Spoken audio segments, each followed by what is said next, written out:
கௌரவ பாராளுமன்ற உறுப்பினர் வைத்திய அதிகாரி அர்ஜுன் அவர்கள் வந்து அங்கே யாருமே அவரை அவமானப்படுத்தலைன்றதுக்காக ஒரு மீடியா வந்து உட்கார்ந்துட்டு அவமானப்படுத்துறாங்க.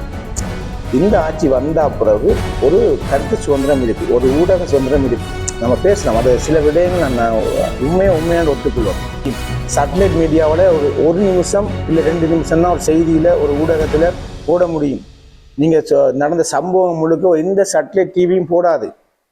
நீங்க இப்போ இங்க இருக்கிற ஒரு பெரிய டிவியை பாருங்க, ஒரு படத்தை போடுற நேரத்துக்கு கூட இங்கே நடந்த நிகழ்ச்சியை வந்து அப்படியே மல்டியா கணக்கில் ஒளிபரப்பு செய்ய மாட்டாங்க. இப்போ ஆட்சி செய்து கொண்டிருக்க தேசிய மக்கள் சக்தி அரசாங்கம் வந்து இதுவரைக்கும் இருந்த அரசாங்கத்தை விட தமிழர்கள் மீது நிச்சயமாக ஒரு 50% இரக்கமும் பாசத்தோடு இருக்காங்க. அது உண்மையை யதார்த்தத்தை பேசியாகும். இது எத்தனையோ நாட்களாக தங்களுடைய உறவுகளுக்காக, எங்களுடைய உறவுகள் இருக்கிறாங்களா இல்லையா, காணாமல் ஆக்கப்பட்டவர்கள் இருக்கிறார்களா இல்லையான்னு சொல்லி அவர்களுடைய போட்டோ கூட அலைஞ்சு வந்துட்டாங்க எத்தனையோ நாட்களா.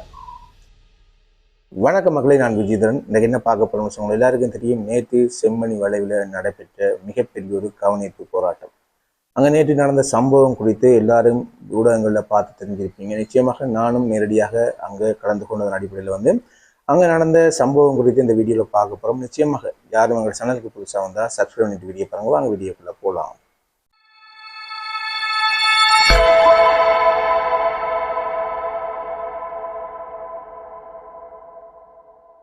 உங்கள் எல்லாருக்கும் தெரியும், யாழ்ப்பாணம் செம்மணி வளைவில் வந்து எதற்காக இந்த மாபெரும் கவனிப்பு போராட்டம் நடைபெற்றன்னு சொல்லி திருப்பி அதை பேச வேண்டிய அவசியம் இல்லை. இந்த அணையா விளக்கு இந்த போராட்டம் வந்து நிச்சயமாக வெற்றி பெற்றிருக்கு.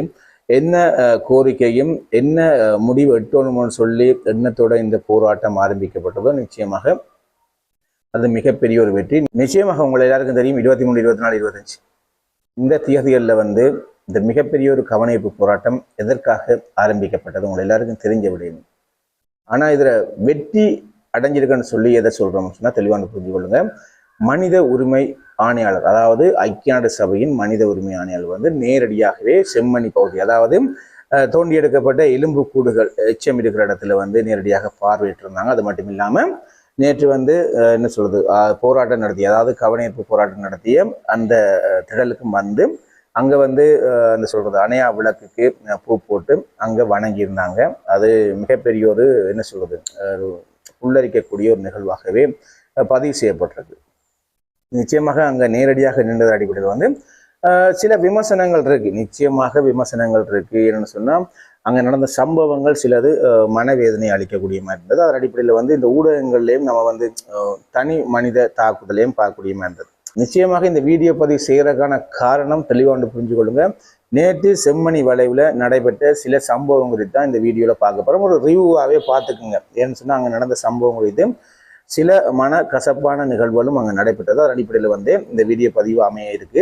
கட்டாயமாக நேற்று நடந்த சம்பவங்களில் கௌரவ அமைச்சர் அவர்கள் வந்து என்ன சொல்றது, அந்த திடலிருந்து வெளியேற்றப்பட்டிருந்தாங்க. அது மட்டும் இல்லாமல் கௌரவ பாராளுமன்ற உறுப்பினர் இளங்குமரன் அவர்களும் வெளியேற்றப்பட்டிருந்தாங்க. அது மட்டும் இல்லாமல் உங்களுக்கு எல்லாருக்கும் தெரியும் நினைக்கிறேன், கௌரவ பாராளுமன்ற உறுப்பினர் சாணக்கியன் அவர்களும், அது மட்டும் இல்லாமல் என்ன சொல்றது, தமிழ் தேசிய கூட்டமைப்பின் மூத்த தலைவர் CVK சிவஞானம் அவர்களும் என்ன சொல்றது அந்த திடலிருந்து வெளியேற்றப்பட்டிருந்தாங்க. அந்த சம்பவங்கள் நிச்சயமாக தவித்திருக்கலாம் என்றது என்னுடைய கருத்து. நிச்சயமாக அவர்கள் வந்து தமிழ் தேசியத்துக்கு எதிராக செயற்படுகிறார்கள் சொன்னால் இந்த இடத்துல வந்து நம்ம வந்து அதை செயற்பட்டிருக்க கூடாது, என்னுடைய தாழ்மையான கருத்து. இது வந்து நீங்கள் நினைக்கலாம், அவர் வந்து அந்த சில விடயங்கள் செய்துட்டாரு, அப்படி செஞ்சிட்டாருன்னு சொல்றீங்க. நிச்சயமாக அதெல்லாம் ஏற்றுக்கொள்கிறோம், அதுல எந்த மாற்று கருத்தும் இல்லை. இந்த இடத்துல வந்து நம்ம வந்து அதை செய்திருக்க கூடாது என்னுடைய தாழ்மையான கருத்து.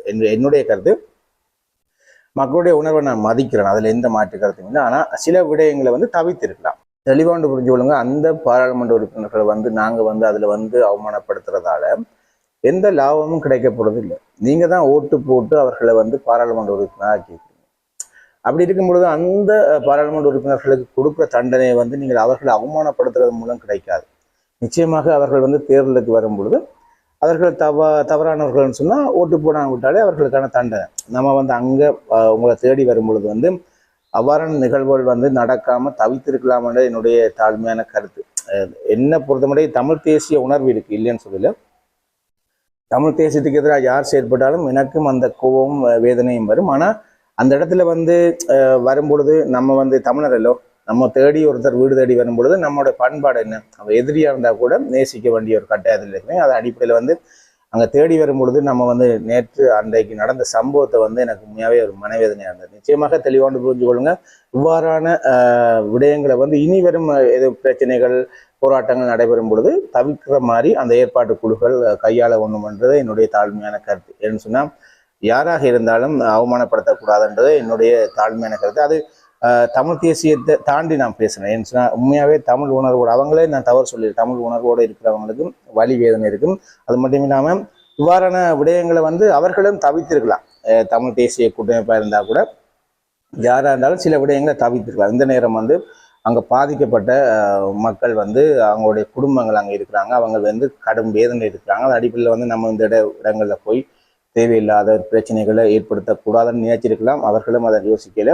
அது மட்டும் நான் குறிப்பாக பார்த்தீங்கன்னு சொன்னால் எனக்கு இதில் பர்சனலாக ஒரு மனவேதனைன்னு சொன்னால், கௌரவ பாராளுமன்ற உறுப்பினர் இளங்குமரன் அவர்கள் சில கருத்துக்கள் வச்சிருந்தாங்க. நிச்சயமாக அதை நான் ஏற்றுக்கொள்கிறேன். ஏன்னு சொன்னால் அவங்களோட இந்த ஆட்சி வந்து உண்மையாகவே நீங்கள் குறைஞ்சபட்சம் யாருமே சிந்திங்க, தப்பாக நினைக்கக்கூடாது. இந்த ஆட்சி வந்தா பிறகு ஒரு கருத்து சுதந்திரம் இருக்கு, ஒரு ஊடக சுதந்திரம் இருக்கு, நம்ம பேசுறோம். அது சில விடயங்கள் நான் உண்மையான ஒத்துக்கொள்ளணும். உண்மையாவே ஒரு நம்ம யூடியூபரா இருக்கணும்னு சொன்னா ஒரு கருத்தை வைக்கிறதுக்கான அனுமதி இருக்கு. தேவையில்லாத தலையீடுகள் இல்லை. நம்ம சுதந்திரமா பேசுறதுக்கான அனுமதியே இந்த அரசு தந்திருக்கு. அது மட்டும் இல்லாமல் தெளிவாக புரிஞ்சு கொள்ளுங்க. தேசிய மக்கள் சக்தி ஆட்சிக்கு வர்றதுக்கு முதல் வந்து இவ்வாறான சுதந்திரங்கள் பார்த்தீங்கன்னு சொன்னா இல்லை. இப்ப பாருங்க, ஐக்கிய நாடு சபை மனித உரிமை ஆணையாளர் வந்து செம்மணி வளைவுல என்ன சொல்றது சம்பந்தப்பட்ட இடத்துல வந்து ஆய்வு செஞ்சிருக்காங்க. அவ்வளவுத்துக்கான சுதந்திரத்தை வந்து இந்த அரசு வழங்கியிருக்கு. நிச்சயமாக நான் பாராட்டுறேன். இந்த வீடியோ ஊடாகவே அரசுக்கு நாங்கள் நன்றி தெரிவித்துக் கொள்றோம். இலங்கையை ஆண்டு கொண்டிருக்க அரசுக்கு வந்து எங்களுடைய நன்றி. நிச்சயமாக இளங்குமரன் சார், நீங்க சொன்ன கருத்துக்கள் சிலது நான் வரவேற்கிறேன். நிச்சயமாக தேங்க்யூ. நீங்க இதுக்கான செலவும் இந்த அரசு தான், அதாவது இலங்கை அரசாங்கம் தான் செம்மணியில என்ன சொல்றது இந்த அகழ்வு பணிகள், அதாவது அங்க வேற எலும்புக்கூடுகள் எச்சங்கள் காணப்படுதான்னு சொல்லி அதுக்கான வேலை திட்டங்களுக்கான நிதியையும் ஒதுக்கி இருக்கு. அதையும் நீங்கள் கவனத்துல கொள்ளணும்ன்றது என்னுடைய தாழ்மையான கருத்து. இன்னொன்று தெளிவா புரிஞ்சுக்கணுங்க, இந்த அரசு நேற்றிருந்தா இந்த என்ன சொல்றது ஐக்கிய நாடு சபையின் மனித உரிமை ஆணையாளருக்கு அனுமதி வழங்காமல் இருந்திருக்கலாம். அது மட்டும் இல்லாம இந்த போராட்டம் 23, 24, 25 இந்த போராட்டத்துக்கான அனுமதியும் வழங்காம அந்த போராட்டத்தை வந்து என்ன சொல்றது ரத்து செய்திருக்கலாம். எல்லாத்துக்கும் அனுமதி வழங்கியிருந்தாங்க. என்ன சொல்லுங்க, சுதந்திரமாக நீங்க செயல்படுறதுக்கு வழங்கியிருந்தாங்க.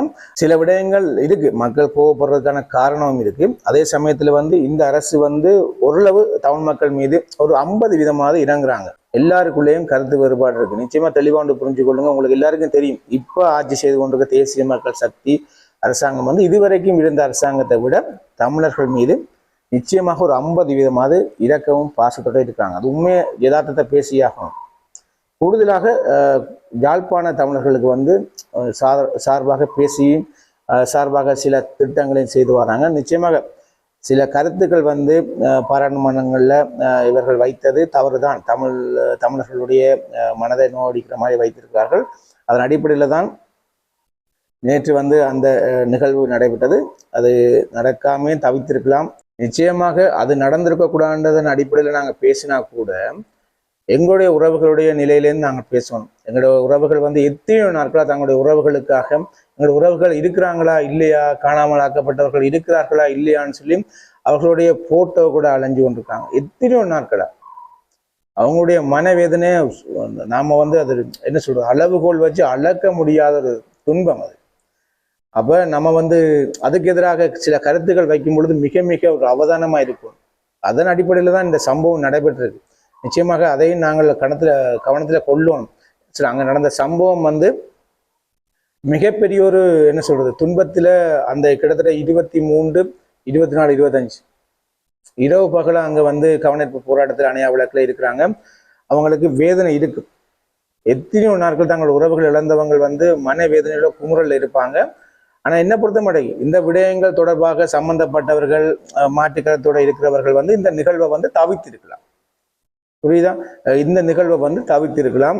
தேவையில்லாத என்ன சொல்றது சச்சரவுகள் வராம பார்த்திருக்கலாம்ன்றதை என்னுடைய தாழ்மையான கருத்து. நம்ம வந்து அரசையுமே ஒரடியா குற்றம் சுமத்தக்கூடாதுன்ற அடிப்படையில். ஏன்னு சொன்னா அவர்கள் செய்யற நன்மைகளையும் நாங்கள் அதுல பதிவு செய்யணும். ஏன்னு சொன்னா உண்மையாவே இப்ப இருக்கிற தமிழர்களுக்கு இவ்வளவு சுதந்திரம் வந்திருக்குன்னு சொன்னா இந்த ஆட்சி என்ன சொல்றது, தேசிய மக்கள் சக்தி ஆட்சி வந்த பிறகு நிச்சயமாக ஒரு சுதந்திரம் இருக்கு. நாம் பார்த்த அளவுக்கு நேர்மையாக காவல்துறையினர் செயற்படுறாங்க, லஞ்சங்கள் குறைஞ்சிருக்கு, எல்லாத்தையும் சட்ட ரீதியாக அணுகிறாங்க. உண்மையாக அதெல்லாம் பாராட்டக்கூடிய ஒரு விடயம்.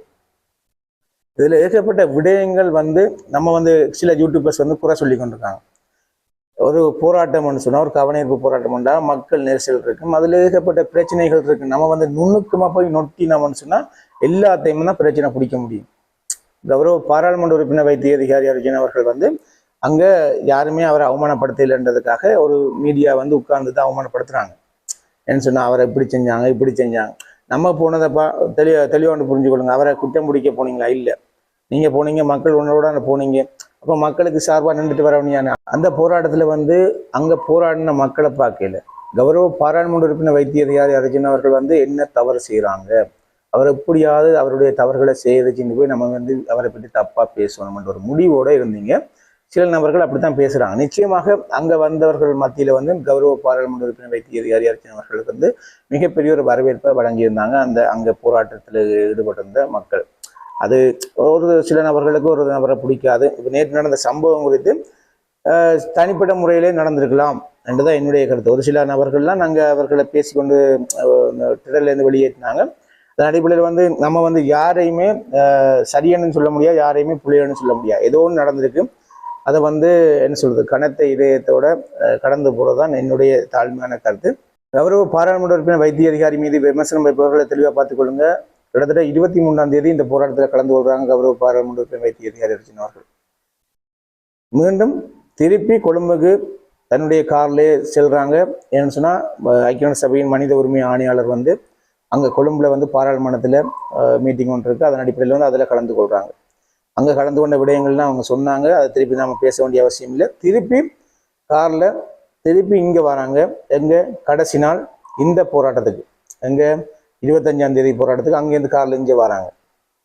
புரியுதா? இங்கே இந்த போராட்டத்தில் கலந்து கொள்றாங்க. திருப்பி இரவோட இரவா கொழும்பு நோக்கி போகிறாங்க.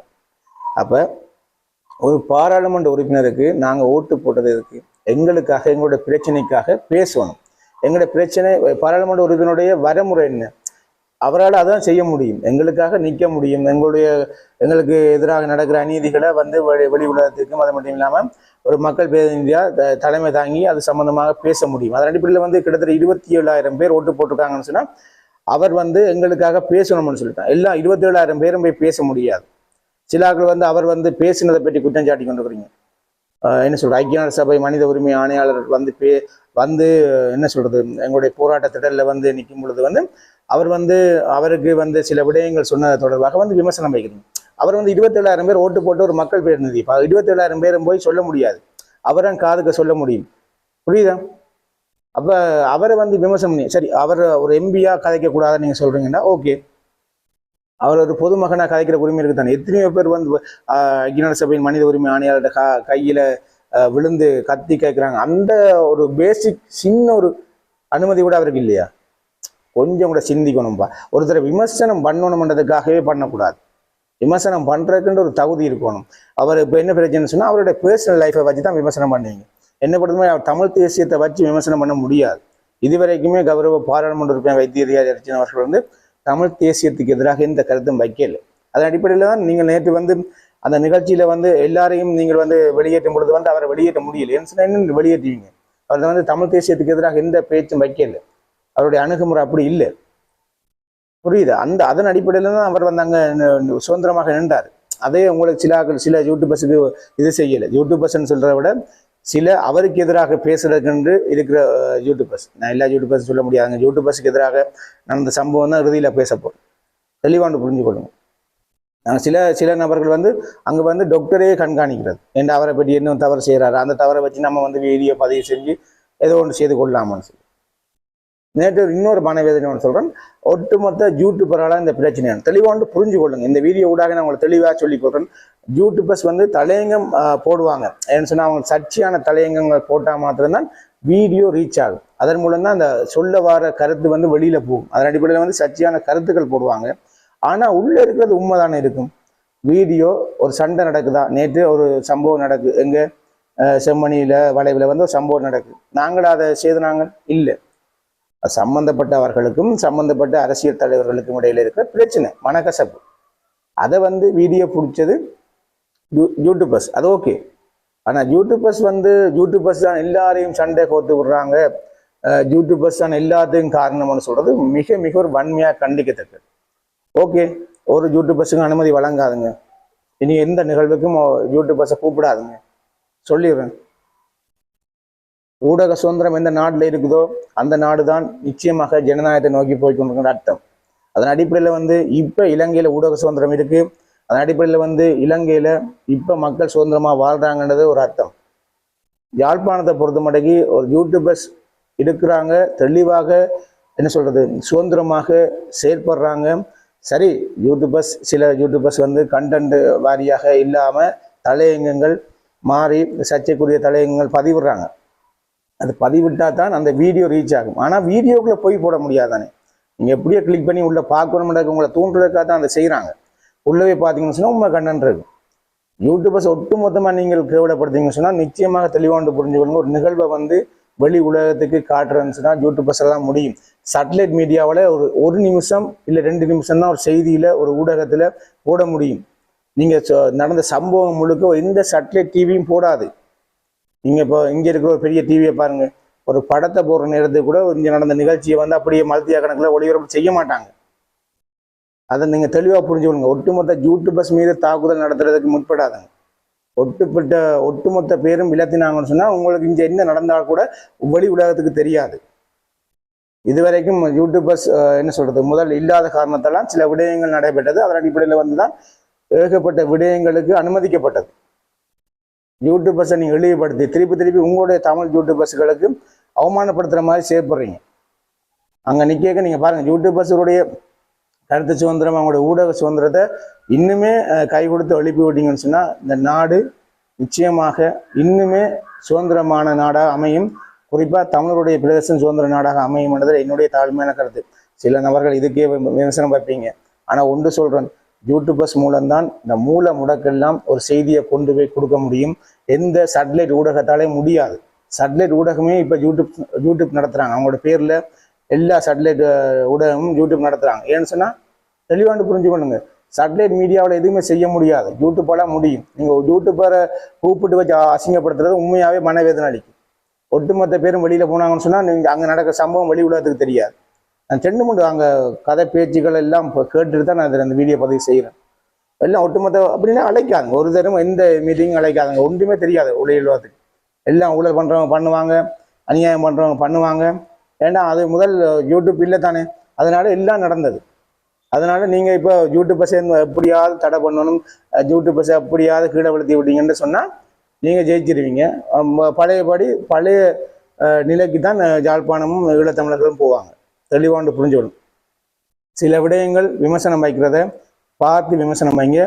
இன்னொன்று, இந்த வீடியோ ஊடாகவே என்னுடைய மனவேதனையை பகிர்ந்து கொள்கிறேன். யாழ்ப்பாணத்தில் எத்தனை லட்சம் பேர் இருப்பீங்க?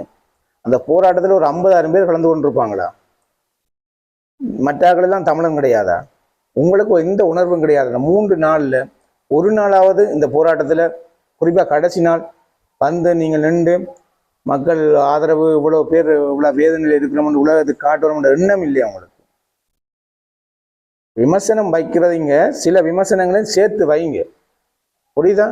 சம்பந்தப்பட்ட யூடியூபர்ஸை கேவலப்படுத்துகிற நீங்கள் தெளிவாண்டு புரிஞ்சுக்கொள்ளுங்க. நீங்களும் தமிழன், நீங்கள் எல்லாரும் என்ன உங்களோட வேலையை பார்த்து கொண்டு நீங்கள் உங்களோட வருமானத்தை பார்க்கணும்னு நீங்கள் நினைக்கும் பொழுது, மற்றவர்கள் எத்தனையோ பேர் வந்து அங்கே நின்று நடு சந்தியில் நின்று என்ன சொல்லுவாங்க, செம்மணி வலையில் நின்று பாதிக்கப்பட்ட மக்களுக்கு ஆதரவாக கத்தி கொண்டிருக்காங்க. அவங்கள விமர்சனம் பண்ணுற வேலையை விட்டுருங்க, தயவுசெய்து யாருன்னா விட்டுருங்க. அங்கே வந்தவங்க புள்ளியோ சரியோ எல்லாரையுமே நாங்கள் நேசிக்கணும். ஏன்டா ஏகப்பட்ட பேர் யாழ்ப்பாணத்தில் எத்தனை பேர் இருக்கிறீங்க? எத்தனை லட்சம் பேர் இருக்கிறீங்க? 6 லட்சம் பேர் இருக்கிறீங்களா? குறைஞ்சபட்சம் 10 லட்சம் பேர். உங்களால் இந்த போராட்டத்தில் ஒரு உணர்வோடு வந்து கலந்து கொள்ள முடியாத? நாங்கள் மட்டும்தான் தமிழன் கிடையாது, எல்லாருமே தமிழன். இடத்துல நின்று பார்த்துட்டு அவனுக்கு என்ன நடந்தாலும் பிரச்சனை இல்லை, நம்ம வந்து நல்லா இருக்கோமா, சேஃபாக இருக்கிறோமா, ஓகே, நாங்கள் வாழ்ந்தா சரி, மற்ற எக்கெடு கட்டாலும் பிரச்சனை இல்லை. நம்ம வந்து அடுத்தவனை விமர்சனம் பண்ணுற வேலையாக வச்சுக்காதோம். விமர்சனம் வைக்கும்பொழுது சில விமர்சனங்களை தெளிவாக உண்மையாகவே கண்ணியத்தோட வைங்க. ஒருத்தனை குற்றம் சுமத்தவனை மட்டும் விமர்சனம் வைக்கக்கூடாது. அவன் தவறு செஞ்சால் அந்த விமர்சனத்தை வைங்க. தவறே செய்யாதவன் அவன் என்னத்தை கௌரவ பாராளுமன்ற வைத்திய அதிகாரி அவர்கள் வந்து ஐக்கிய நாடு சபை என்ன சொல்றது மனித உரிமை ஆணையாளர்கிட்ட பேசினது ஒரு தவறுன்னு சொல்றாங்கன்னா புரியல எனக்கு. அவ்வளவு மக்கள் நிற்கிறாங்க. அவரும் ஒரு பொது ஜனம் பாருங்க. இப்போ அவர் ஒரு பொது ஜனமா பாருங்க. அப்போ ஒட்டு மொத்தமா நம்ம வந்து விமர்சனம் வைக்கணுன்ற முடிவுக்கு வந்துட்டோம். ஒரு தடவை பிடிக்காது நாங்கள் அவரை எதிராக தான் பேசுவோம். நாங்கள் அப்படி கிடையாது. நாங்கள் இப்போ என்ன சொல்றது கௌரவ பாராளுமன்ற உறுப்பினர் இளங்குமரன் அவர்களுடைய மனநிலையை நான் உண்மையாகவே இந்த வீடியோ பார்க்கும்போது எனக்கு வேதனையாக போயிட்டு, மனவேதனையாக போயிட்டு. சிலது சரி, அது விமர்சனங்கள்லாம் தாண்டி ஒரு மனிதருடைய உணர்வை நம்ம புரிஞ்சுக்கணும். அது அடிப்படையில் தான் இந்த வீடியோ பதிவு செய்கிறோம். நேற்று நிச்சயமாக பெருமை, நேற்று வந்து அந்த போராட்ட குழுவுக்கு எங்களுடைய வாழ்த்துக்கள் தெரிவித்துக் கொள்கிறோம்.